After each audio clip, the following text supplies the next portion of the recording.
So for this example, you're going to distribute this 4x squared onto everything. So let's get my pen. There we go. Got my pencil ready. So 4 times -2 is -8. And with my x's, I have like bases, so I am going to add my exponents. So it looks like I have 3 here and 2 there, so I now have 5. And then I'm going to distribute this onto here. So 4x times -5 gives me -20. And I'm going to add my exponents. I have 2 here and, I'm sorry, right there. I've got 2 here and 2 there. So that gives me to the 4th. And keep distributing. That's going to give me a positive 32.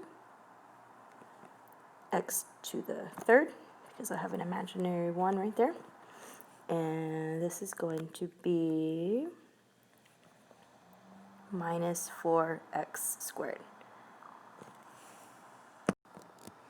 All right, so here's another example where we need to distribute. So we are going to say 2x times 3x is 6x squared. Remember, we have imaginary 1s there, so when we add those, we have 2 of them.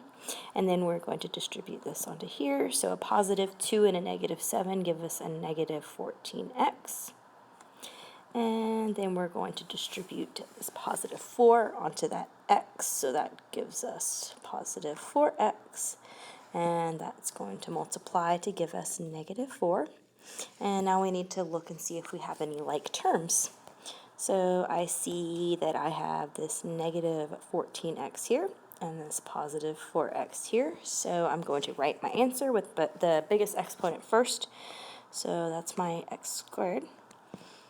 And I've got a bigger negatives, and 14 plus positive 4 is going to give me a -10x minus 4.